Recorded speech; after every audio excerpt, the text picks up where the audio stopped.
আচ্ছা ভাই, তারপরে বলেন, এটা দ্বিতীয় পার্ট, অবশ্যই সবাই শুনবেন। আচ্ছা, তারপরে বলেন যে এঙ্গেজমেন্টের পরে তারপর আপনারা কিভাবে কি করছিলেন? জি, আপনাকে অসংখ্য ধন্যবাদ। আমি এঙ্গেজমেন্ট থেকে প্রফেশনাল ড্যাশবোর্ডের ভিতরে গিয়ে আপনার এঙ্গেজমেন্ট থেকে কমেন্টগুলো উত্তর দিতাম। যেখানে ফিল্টার অপশন আছে সেখানে ফিল্টার অপশনে ক্লিক করে তারপর আপনার রিকমেন্ডেশন আসতো। এই রিকমেন্ডেশন হলো কোনগুলো, যেই কমেন্টগুলো অতীব জরুরি। 1000 কমেন্ট থেকে একটি কমেন্ট ফেসবুক অ্যালগোরিদম বেসে আপনাকে আপনার সামনে নিয়ে আসে, এটাকে বলে রিকমেন্ডেশন কমেন্ট। সেখান থেকে কমেন্টগুলো উত্তর দিতাম এবং আপনার ফিল্টারে অল ক্লিক করে অল ক্লিক করে ডান করে সেখান থেকে সবগুলোর অ্যান্সার দিয়ে দিতাম। সকল বন্ধুদের রিপ্লাই কমেন্টে উত্তর দিতাম। আমার মনে হচ্ছে যে রিপ্লাই কমেন্টে উত্তর দেওয়ার কারণে আমার কন্টেন্ট মনিটাইজেশন আমি পেয়েছি।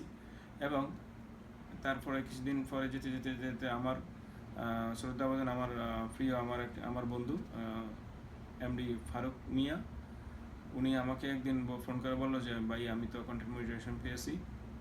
তারপরে আমার আরেকটি ফ্রেন্ড আছে তানিয়া আক্তার, ওনার আইডিটা আমি চেক করে দিয়েছি। চেক করে দেওয়ার পরে উনি বলছে যে আমি কন্টেন্ট মনিটাইজেশন পেয়েছি। ওই দিন ছিল বৃহস্পতিবার রাত। থাকার পরে আমি কি করলাম, বৃহস্পতিবার রাতে আর আমি কিছু করিনি। আমার ফেসবুকটা আমি আপনার এই আপডেট দিয়েছিলাম। আপডেট দেওয়ার পরে আমি জুমার নামাজ পড়তে যাওয়ার পরে গিয়ে এসে তখন ফোনটা আমার হাতে নিয়ে দেখিয়ে যে আমার কন্টেন্ট মনিটাইজেশন চলে এসছে। আলহামদুলিল্লাহ, তো আমি অনেক খুশি যে আলহামদুলিল্লাহ আমি তো অনেকের আইডি চেক করে দিলাম, কিন্তু অনেকে ফেল, কিন্তু আমি পেলাম না।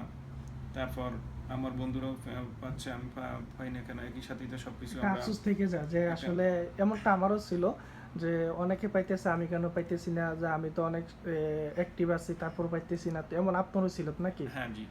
তো আমি এখানে নিজেকে ওটাই ধন্য মনে করছি যে কন্টেন্ট মনিটাইজেশন কোনো ফ্যাক্ট না। আমার ফ্যাক্ট হলো যে আমার একটা নিজের এক্সপিরিয়েন্স হয়েছে যে এটা কি, এটার ভিতরে কি আছে ফেসবুক সম্বন্ধে আমি দেখার জন্য, আমি একজন কম্পিউটার আইটি, আমি দেখার জন্য যে এটাতে আসছি যে আমি কন্টেন্ট মনিটাইজেশন পাওয়ার কোনো ঝুঁকি ছিল না আমার, যে পাইলে পাইতাম নইলে নাই। কিন্তু একটা যে অভিজ্ঞতা, আপনার যে একটা এক্সপিরিয়েন্স এলিজিবিলিটি, এটা আমার ভিতরে কাজ করতো যে আমার এক্সপিরিয়েন্সটা আমি কাজে কাজে লাগাবো। তারপর আমার একটাই ছিল যে টাইম টু টাইম রিল আমি আপলোড দিতাম, 3টা রিল, এবং টাইম টু টাইম 2টা পোস্ট এবং একটা স্ট্যাটাস দিতাম প্রতি ডেলি। আমার টাইম টু টাইম কাজ করতাম এবং আপনার কমেন্টগুলোর রিপ্লাই অ্যান্সার দিতাম। আপনাদের সবাইকে ধন্যবাদও এখনো হয়নি টিম। আচ্ছা ভাই, তাহলে এখন আপনি একটু বলেন দর্শকের উদ্দেশ্যে যে ওনারা কিভাবে কন্টেন্ট মোটিভেশনটা পেয়ে যাবে, তো অবশ্যই আপনি একটু বলবেন প্লিজ। জি, আপনাকে অসংখ্য ধন্যবাদ।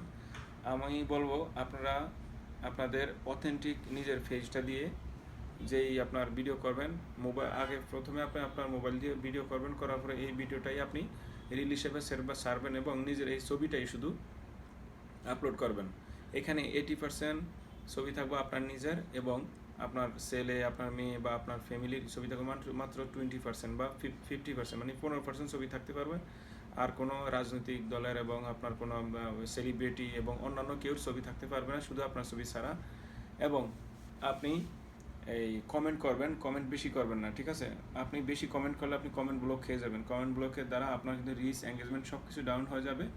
এবং আপনি একটা কমেন্টের মাঝখানে 14 সেকেন্ড থেকে 15 সেকেন্ড গ্যাপ রাখবেন। একটা কমেন্ট করছেন, আবার 15 সেকেন্ড গ্যাপ রাখেন, আরেকটি কমেন্ট করুন। Thank you so much all audience, love you so much.